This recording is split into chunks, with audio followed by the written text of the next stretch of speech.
Yeah, Josh, what did Thanksgiving weekend look like for you guys as a team? As a team, he gave us the option to go home if we lived within a close distance. So a lot of us just spent Thanksgiving with our families, and some guys stayed here and had Thanksgiving in the facility.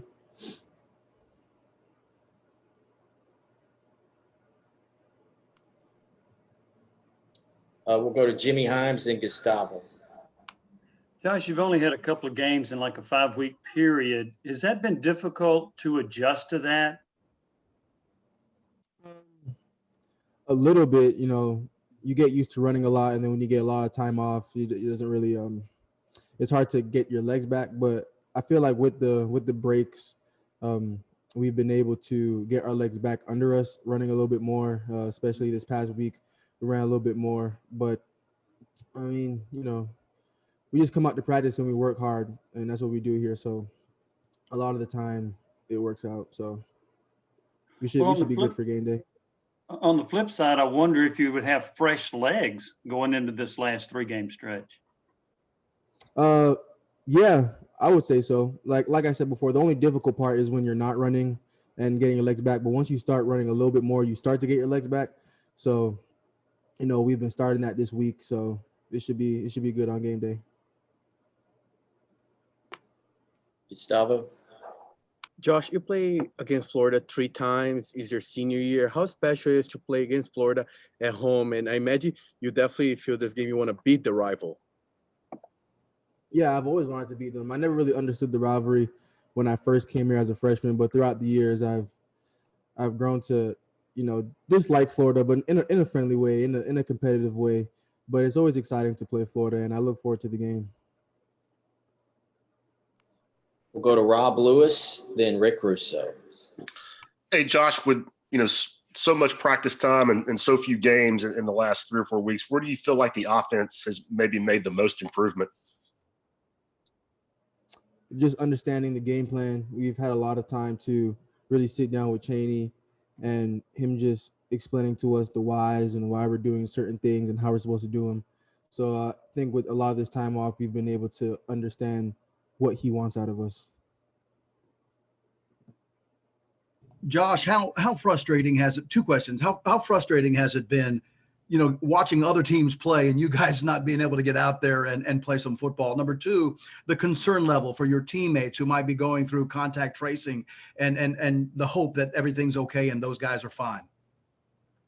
Mm-hmm. So to answer your first question, it's a little frustrating knowing that we should be playing and seeing other teams play. But, I guess it's a blessing in disguise. We get more time to game plan, more time to understand the offense. And to answer your second question, next guy up mentality. The guys that are out should be back very soon, and we're excited to have them back. But, I'm excited to see how the team responds. All right, Patrick Brown, then back to David Oven. Josh, I know you guys have 3 games left, but the NCAA, of course, made this a free year of eligibility, so seniors could come back next season. Have you given any thought to what decision you might make about returning next season, or is that something you aren't really considering right now? I haven't really considered it right now, so I'm just waiting to see how this season plays out. Is there any factors you think might play into that decision when the time comes for you to kind of pick one or the other? Oh yeah, there's always factors in when it comes to decision making, when it comes to making big decisions. But I haven't really weighed all the options yet, so I'm just ready to get out with my team and win these next 3 games. David. Josh, how would you describe what you've seen from Harrison Bailey in practice the last couple of weeks? And secondly, how would you describe the mood of the team right now? To answer the first question, Harrison's coming along. Obviously, he didn't get a lot of reps because of the fall camp and not having a spring.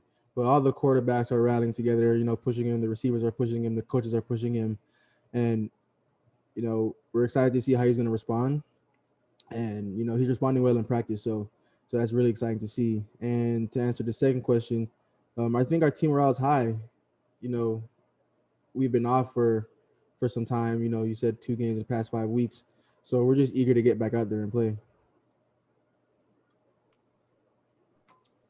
We'll go back to Jimmy Himes and David Pascal. Josh, what makes you such a really good deep ball threat? What is it about you? I work on it all the time, every day after practice. I have my my call them my jug guys, where they shoot me the jugs every day after practice. Will and Ben. So I just whatever I feel like I'm weak at, I try to work on it every day after practice, with the quarterbacks, with the coaches, with anybody I can. Has that come natural to you, or have you had to learn how to maybe high point a ball or locate a ball on deep throws? Athletically, it came naturally, but once you got here, the balls are thrown at different angles. They're a lot harder than it was in high school, so it's always something that I'm working on. I felt like I needed to improve. Josh, when you look at these last several days, LSU, Kentucky, South Carolina, they've all had players elect to opt out. Why do you think that has not happened at Tennessee? I don't know the reasons for players opting out at other schools. Probably them declaring for the draft and stuff like that. But I mean, I can't really speak for them. But I know for us, we're just really bought in, and we've come together as a team, and we're just trying to finish the season strong. A lot of unfortunate events have happened throughout the year that we didn't expect. But at the end of the day, we all came in with a goal, and now we have to accomplish that goal. Either we were all in or all out, and we were all in, no matter what happened. Thank you. Back to Patrick Brown, then Gustavo again. Josh, how would you kind of assess how you've played the season? What are some things that you think you've done well, and what are some areas that you would like to maybe have back and wish you could maybe have performed better in over the past 7 games? Oh, man. I probably have a list of things that I wish I could have done better in games. Every loss, I feel like there was something I could have done better that would have changed the tide of the game. The stuff I did well, I mean, I feel like when I played well, we had good results in the game, and if I played bad, then we had bad results in the game. So I put a lot of weight on my shoulders to help this team. But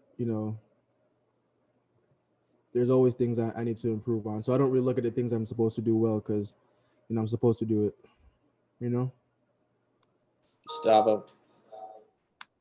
Josh, Tennessee has not played at home in 6 weeks. How much you miss playing at Neyland Stadium in front of your fans? I miss it. The away games definitely take a toll on the flights, and I'm excited to get back in Neyland and with the fans and play a heck of a game and beat Florida. 2 more questions. We'll go Dan Harrelson, then back to Jimmy Himes.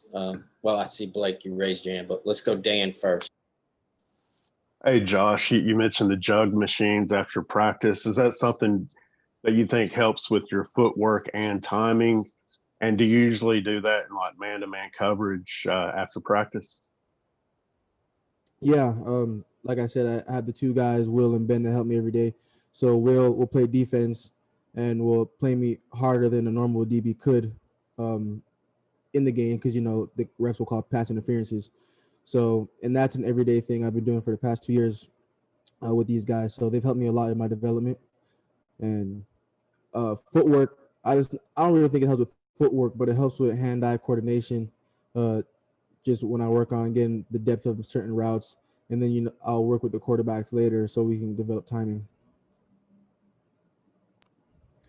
Josh, Eric Gray ranks among the leaders in the SEC in rushing and in all-purpose yards. And I wonder, from your perspective, what impresses you the most about Eric Gray? His competitiveness, his toughness. He wants the ball, and he wants to show the world what he could do. And it's our responsibility as receivers to help him show that. So, we're excited to see when he breaks long runs, and we're the ones blocking for him. Last question, Blake Topmeyer. Josh, you talked about Harrison a little bit earlier, but we've seen him play in some late game situations, some fourth quarter situations. But if he is to get an opportunity to maybe start or play early in Saturday's game, is there something about him that makes you think he would be able to handle that moment, starting or playing early against a rival like Florida? Yeah, he's calm and cool and collected. So, when you see him get put into the game in the fourth quarter is you don't really see him really thinking too much. But I feel like we have a good game plan for him, and he's coming along well as a quarterback and as a young guy. So, like I said before, we're just excited to see what he shows in the game. All right. Thank you, Josh. All right, thank you.